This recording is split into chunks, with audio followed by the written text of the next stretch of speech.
আজকের গল্প শীতের পিঠা উৎসব মিলি জাপানের টোকিও শহরে বেড়ে ওঠা এক আধুনিক কিশোরী। তার কাছে শীত মানে নিয়ন আলোর শহর, উষ্ণ ফ্ল্যাট আর বিলাসবহুল লাইফস্টাইল। তার মা বাবা বাংলাদেশে এসেছেন শুধু দাদু দিদার সাথে দেখা করতে নয়, বরং মিলিকে প্রথমবার বাংলাদেশের আসল শীতের সঙ্গে পরিচয় করিয়ে দিতে, যা পিঠা আর গুড়ের গন্ধে মাখা। মিলি ঢাকায় তার খালামণির বাসায় থাকতে এসে হাঁপিয়ে উঠেছিল। শীত মানেই তার কাছে হিটার, কম্বল আর কোচিংয়ে যাওয়ার অজুহাতে ঘুমিয়ে থাকা। সারা বছর বই আর মোবাইলের পর্দায় মুখ গুজে থাকে সে।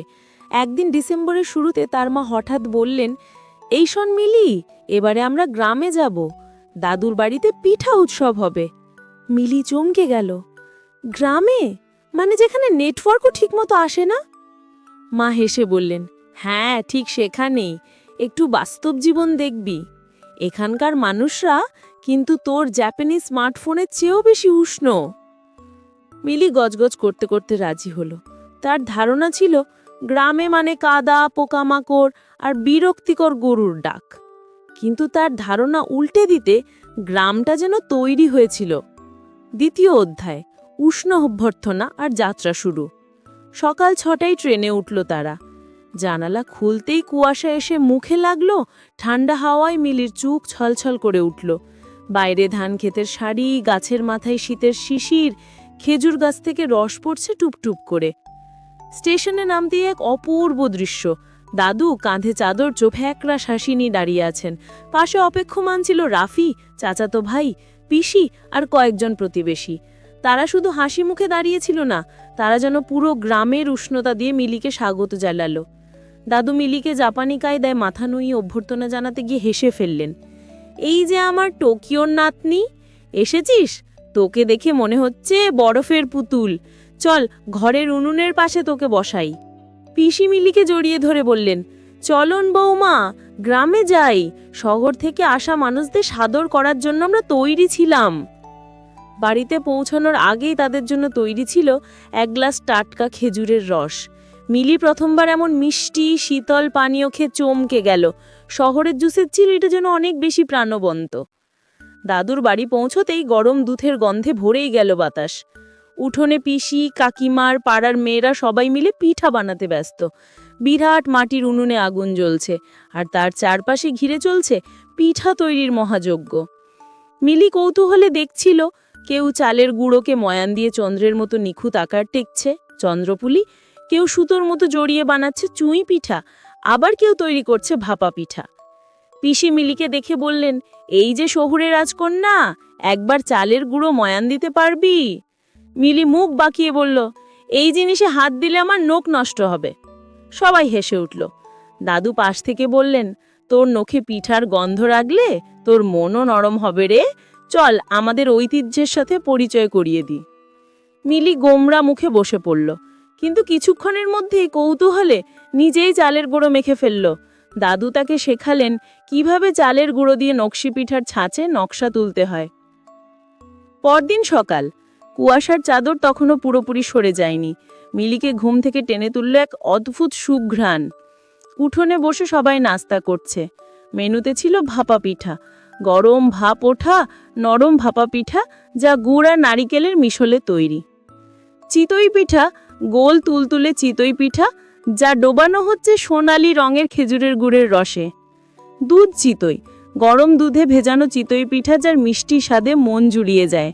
চন্দ্রপুলি, দেখতে চাঁদের মতো সুন্দর নারিকেল পুর দেওয়া সুস্বাদু পিঠা। মিলি এত রকমের পিঠা একসাথে দেখে অবাক হলো।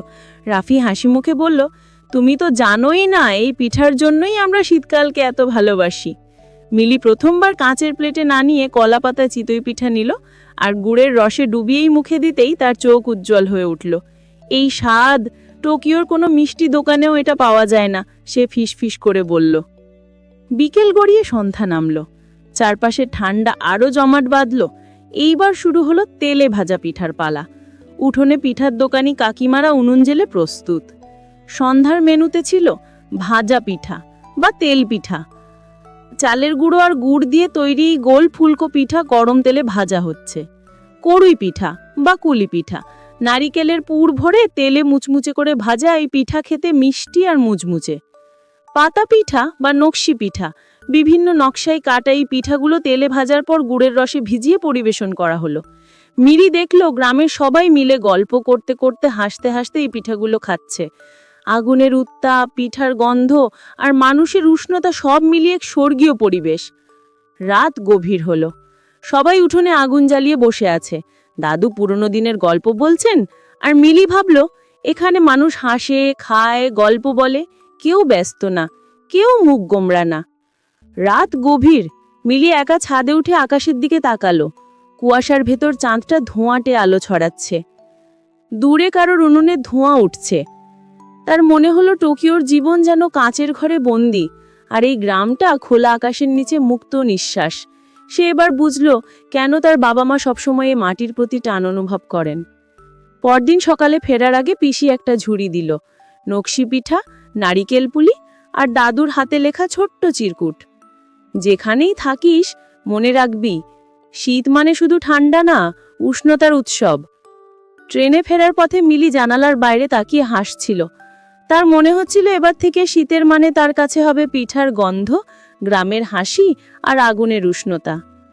কয়েক সপ্তাহ পর মিলি ফিরে এসেছে টোকিও দ্রুত গতির জীবনে, যেখানে সবকিছুই নিখুঁত আর পরিপাটি। রাতে বিলাসবহুল ফ্ল্যাটের বারান্দায় দাঁড়িয়ে এসে দেখল টোকিওর ঝকঝকে নিয়ন আলো। হিটার চললেও কেমন যেন একটা শূন্যতা অনুভব করল সে।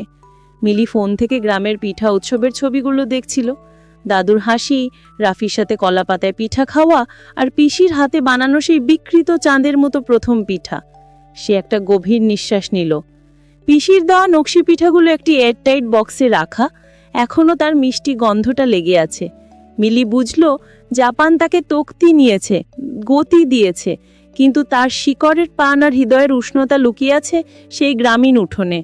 তার কাছে আর শীত কেবল ঠান্ডা নয়, বরং উষ্ণতার উৎসবেরই আরেক নাম। শেষে মিলির মনে শুধু একটা কথাই ঘুরছিল, শহর আলোয় ঝলমল করে, কিন্তু গ্রামের সকালেই জীবনের আসল উষ্ণতা খেজুরের রসের মতো লুকিয়ে আছে। আমি আবার যাব পরের পিঠা উৎসবে।